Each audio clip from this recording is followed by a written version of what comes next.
Annunciation. And you spelt it that way on purpose, I'm sure. And you sent it over in the email. You want to talk about it. Where are you going with this? Well, a lot of people do not use enunciation. They don't enunciate when they speak, and I'm not talking about everyday speak. We fall into our own patterns. But when they get up and present, we'll be judged by our body language, by the message we send, but also our voice. Mhm. And if we don't enunciate, people will, maybe not at a conscious level, but at least an unconscious level, hold that against us. They might see us as not as educated as they'd like, or whatever it may be. And again, it's not prejudiced or anything like that. It's just what their brain will be telling them. So Subconscious. so the idea is enunciate when you speak. Mhm.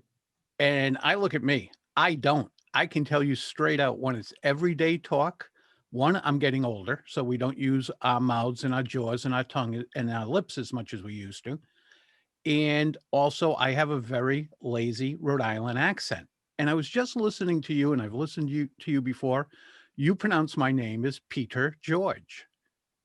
I have so difficult a time doing that because, as far as I'm concerned, my first name is Pita.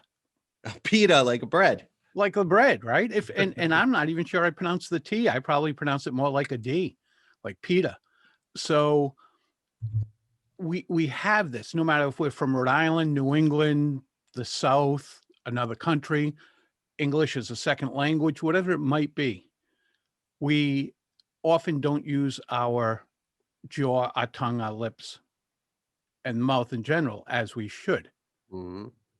And when we're speaking and presenting, we want to do that. And here are some tips for people who want to do that.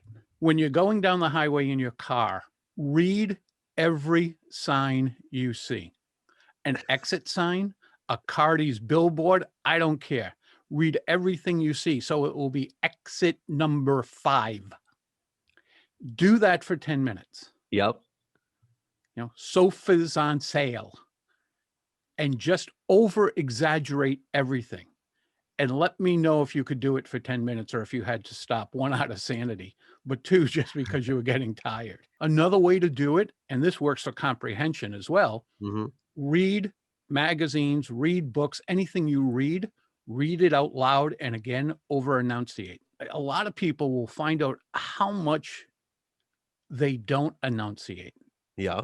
All right. If they're seriously sitting down to read a book, they might not want to do it with that if they're reading the book for fun or training.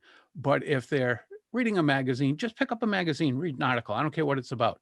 Maybe something that doesn't really interest you so you can have fun with this exercise. But it will help you start to learn to move everything as it should. But you'll hear people say, well, that's just me. I speak how I speak. And if people don't like it, well, that's tough for them. Wow. Yeah, but when we're presenting, it's not about us. It's about the audience. And I think people who think the way I just said are really probably more nervous about correcting it than they are having it right.